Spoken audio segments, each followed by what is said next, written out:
आज हम एक ऐसी प्राचीन और शक्तिशाली आध्यात्मिक रचना को समझने वाले हैं जिसका नाम है नारायण कवच। ये सिर्फ एक प्रार्थना नहीं है, बल्कि इसे आत्मा की सुरक्षा के लिए बनाया गया एक दिव्य कवच माना जाता है। तो ये पूरी बात शुरू होती है एक सवाल से।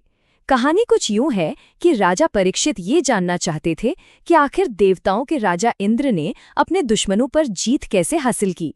आखिर वो कौन सी गुप्त शक्ति थी जो उन्हें अजेय बनाती थी। और जानते हैं उस गहरे सवाल का जवाब क्या था? नारायण कवच। यही वो दिव्य ज्ञान था जो इंद्र को दिया गया था ताकि वो हर तरह की मुश्किल और डर पर काबू पा सकें। समझिए, ये सिर्फ कोई मंत्र नहीं है, ये तो डर के खिलाफ एक ऐसी ढाल है जिसे कोई भेद नहीं सकता। तो ये कवच आखिर है क्या? इसे एक तरह की आध्यात्मिक Z+ सिक्योरिटी की तरह समझिए। जैसे एक सैनिक लड़ाई में लोहे का कवच पहनता है, ठीक वैसे ही पवित्र मंत्रों से बना ये कवच आध्यात्मिक दुनिया में हमारी रक्षा करता है, हमें हर तरह के नुकसान से बचाता है। ठीक है, तो इस कवच को धारण कैसे किया जाता है? देखिए, इसका पाठ करने से पहले साधक को सबसे पहले खुद को, अपने शरीर और मन को तैयार करना होता है। ये सिर्फ शब्दों को रटना नहीं है, बल्कि खुद को उस दिव्य ऊर्जा के लायक बनाना है।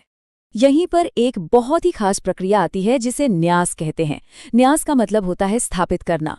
ये कुछ ऐसा है जैसे किसी म्यूजिकल इंस्ट्रूमेंट को बजाने से पहले उसे ट्यून किया जाता है। इस प्रक्रिया में मंत्रों के जरिए शरीर के हर हिस्से को पवित्र किया जाता है ताकि वो दिव्य ऊर्जा से जुड़ सके। न्यास की प्रक्रिया वैसे तो बहुत गहरी है, लेकिन आसान शब्दों में कहें तो इसमें शरीर के अलग अलग हिस्सों को पवित्र मंत्रों के साथ स्पर्श किया जाता है।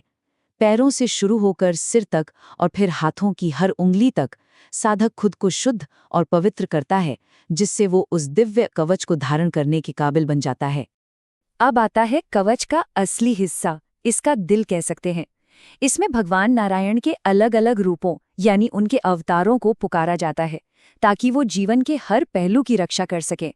ये एक मल्टी लेयर्ड सिक्योरिटी सिस्टम की तरह है जहां हर दिव्य रूप एक खास तरह की सुरक्षा देता है। देखिए, ये कितना स्पेसिफिक है। पहला आवाहन है भगवान मत्स्य से, जो पानी में सुरक्षा देते हैं। इससे पता चलता है कि कवच हर माहौल में, चाहे वो पानी हो, जमीन हो या आसमान, हमारी रक्षा करने के लिए बनाया गया है। और ये सुरक्षा सिर्फ पानी तक ही नहीं रुकती।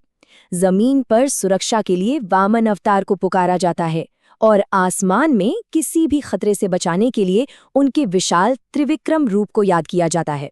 मतलब एक पूरा सुरक्षा घेरा। जब बात आती है मुश्किल हालातों की या खतरनाक जगहों की, तो भगवान नरसिंह का आवाहन किया जाता है। उनका उग्र रूप हमें किलों में, जंगलों में और युद्ध के मैदान जैसी सबसे कठिन परिस्थितियों में बचाता है। इस कवच की सबसे खूबसूरत बात यह है कि ये सिर्फ बाहरी खतरों से नहीं बचाता, ये हमारी सेहत और आध्यात्मिक खतरों से भी हमारी रक्षा करता है। भगवान धन्वंतरी हमें गलत खान पान से बचाते हैं, तो भगवान कपिल हमें कर्मों के सूक्ष्म बंधन से आज़ाद करते हैं। तो अब तक हम ये समझ चुके हैं कि ये कवच एक मजबूत किले की तरह काम करता है। ये हर दिशा से, हर लेवल पर, देखे और अनदेखे हर तरह के खतरे से सुरक्षा देता है। ये एक कंप्लीट प्रोटेक्शन सिस्टम है। और ये किन किन चीज़ों से बचाता है? देखिए, ये लिस्ट काफ़ी लंबी है। यक्ष, राक्षस और भूत जैसी बुरी आत्माओं से लेकर ग्रहों के बुरे असर, दुश्मन, खतरनाक जानवर और यहाँ तक कि हमारे अपने अहंकार के भ्रम से भी, ये एक बहुत ही व्यापक सुरक्षा कवच है। और अब सुनिए इस कवच का सबसे गहरा, सबसे अद्भुत प्रभाव। इसकी शक्ति सिर्फ इसे पढ़ने वाले तक ही सीमित नहीं रहती। जो इसे सिद्ध कर लेता है वो खुद पवित्रता का एक स्रोत बन जाता है। कहा जाता है कि ऐसा इंसान जिसे भी अपनी आंखों से देखता है या अपने पैरों से छूता है, वो भी तुरंत हर डर से आज़ाद हो जाता है। लेकिन इस ढाल को एक्टिवेट करने के लिए सबसे ज़रूरी चीज़ क्या है? ये केवल शब्दों को दोहराना तो नहीं है। असली चाबी तो साधक के अंदर ही छुपी है। तो असली राज ये है, मंत्रों की शक्ति सिर्फ बोलने से नहीं, बल्कि हमारी चेतना की क्वालिटी से खुलती है। जब मन साफ हो, एकाग्र हो और पूरी तरह से परमात्मा पर टिका हो, तभी ये कवच अपनी पूरी शक्ति के साथ एक्टिवेट होता है। और आखिर में कवच हमें अपनी सबसे गहरी शिक्षा देता है। ये एहसास कि रक्षा करने वाले और जिसकी रक्षा हो रही है, उन दोनों में कोई फर्क नहीं है। ये समझना कि वही दिव्य शक्ति जो पूरे ब्रह्मांड में है, हमारे अंदर भी है, और वही हमारी सच्ची रक्षक है। तो ये कवच हमें एक बहुत बड़े सवाल पर लाके छोड़ देता है। क्या असली सुरक्षा किसी बाहरी मंत्र या ढाल में है, या फिर उस एहसास में है कि जिस दिव्य शक्ति को हम बाहर पुकार रहे हैं वो असल में हमारे भीतर ही मौजूद है? नारायण कवच शायद सिर्फ एक प्रार्थना नहीं, बल्कि उस अंदरूनी शक्ति को जगाने का एक रास्ता है।